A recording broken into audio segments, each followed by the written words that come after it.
and stay cool right into Friday as well. Lisette? Good morning, Greg. Good morning, everybody. For a third year in a row, our employees purchased thousands of children's books to distribute on National Reading Day. And this morning, the experts from the Children's Board of Hillsborough County will explain the impact that reading has on a child's brain.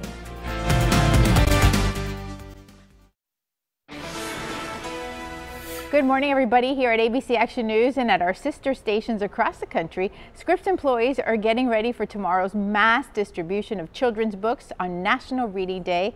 For the Children's Board of Hillsborough County, literacy is a mission field, though, that they work in year-round.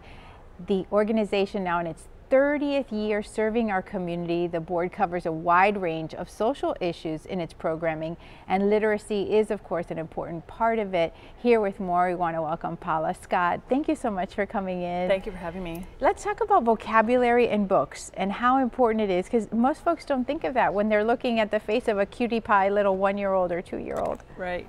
So one of the beautiful things about reading to children at all ages essentially is expanding their vocabulary and helping them to learn new words and new contexts for how those words can be used in the English language. And it furthers the interest in children's books as they go through their elementary and middle school and high school years. So it's never too early, and it's not Absolutely. just about teaching to read, it's really planting the seed of loving that experience of books. Absolutely. And I think for young children, one of the things that's very beneficial is bonding with an adult or caregiver that will sit down, let them curl up in their lap and read to them and tell them a story.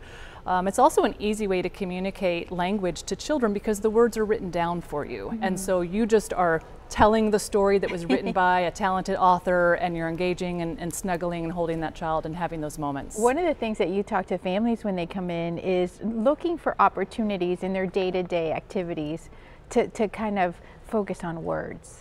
Right. So one of the things that's very important when you are communicating with young children is take those opportunities when you might not think are ideal for language development and use those as moments to engage them and increase their capacity for language. So whether that's when you're cooking dinner, talk to them about the steps that you're taking. When you're out driving, what are you looking at? What do you see? Or in bath time, like how can you continue that dialogue and continue that language acquisition for a child?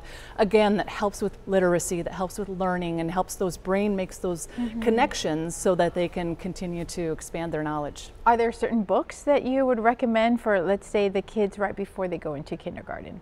I think it just depends on the child's level. So there are different lexile levels that children are reading at, and so I think when you're reading to them, you can probably do a little bit higher level book. When they begin reading for themselves, they need to read at their lexile so that they're comfortable, and then they're in learning as well. And I learned a new word today, lexile. Thank you so much for coming in. We're really excited about tomorrow. If you would like to learn more about the Children's Board of Hillsborough County, as I said, they do a variety of programming addressing different issues in our community. You could visit them online at childrensboard.org, or you can call them at 813-229-2884. Closed captioning is sponsored by Lakeland Chrysler Dodge Jeep.